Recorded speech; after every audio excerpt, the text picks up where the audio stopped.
Hi, I'm Frederick, head coach at Yousuli. Welcome to the Epic Endurance podcast, where we take a deep dive into amazing stories about endurance, strength, and transformation. I hope you like it. Today, we will look at our first series called Breaking 90, where I will try to break 90-minute half marathon. First, what is a half marathon?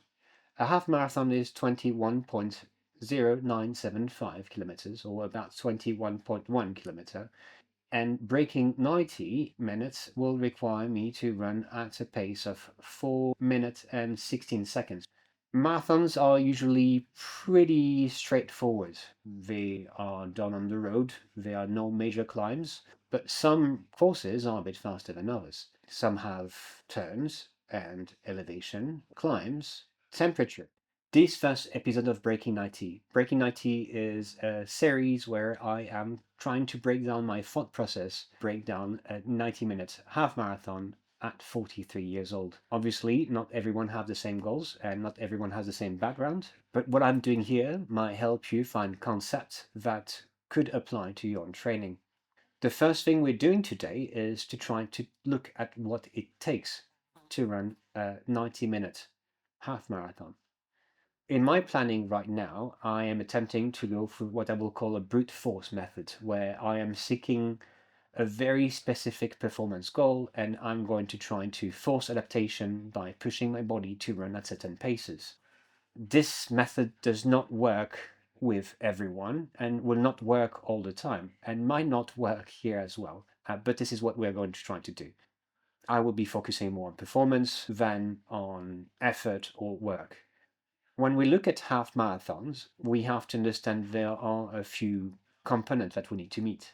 Endurance, I need to be able to feel comfortable running distances of a half marathon and not fatigue, and also probably handle a bit of training volume per week and not fatigue or get injured. Injury, I have to try to avoid injuries because this will set me back a couple of weeks and this will impair both training, adaptation, and speed.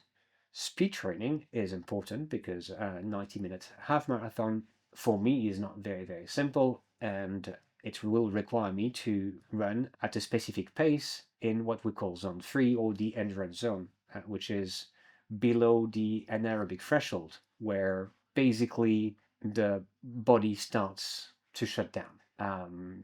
It has to be something sustainable. This is not a 10K, this is not a 5K where we can go and take a big cut.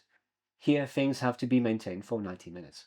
And time, obviously, running a half marathon tomorrow might not be a good idea. The more time I have, and the easier things may be. Ideally, we plan things between 3 and 6 months. Here, I already have gone through some base training, would have ramped up my volume, and I will try a first attempt in February, but will probably do another one in March or April, which make a little bit more sense. The first thing I'm going to show you today very quickly is what it takes.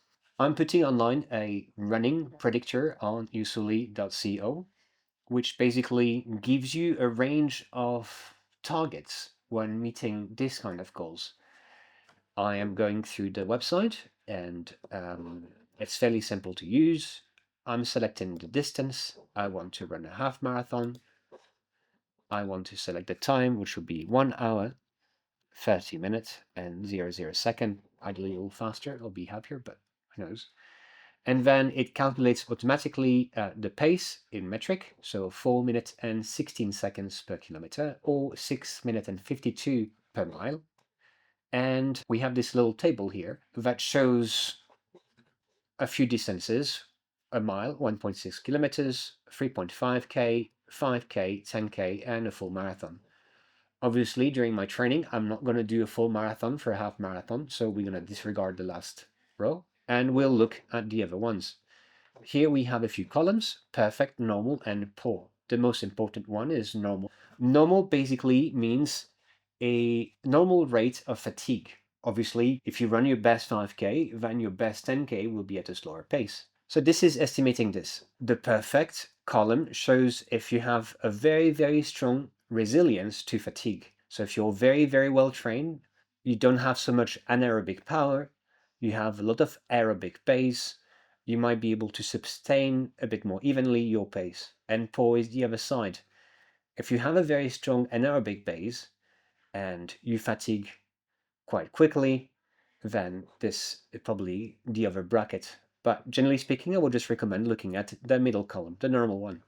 Here we have different target markets. So for a 5K or 10K, a 5K will be around being able to run in around 1934. Or a big bracket between 20 minutes 25 seconds and 17 minutes 57. These are targets that both can improve performance, but also self-efficacy, and I do believe it's quite useful. On each of them, there are 3 paces. So we have the minute per kilometers, the minute per mile, and we have another one, which is basically your time per 400 meter, which is a standard track length on the first lane. This is useful when doing repeats at given pace with shorter or longer duration rest. I invite you, if you want to use this calculator for whatever goals you have. This running time estimator is available for everyone, and I hope it can help. I'm just making a very quick other example.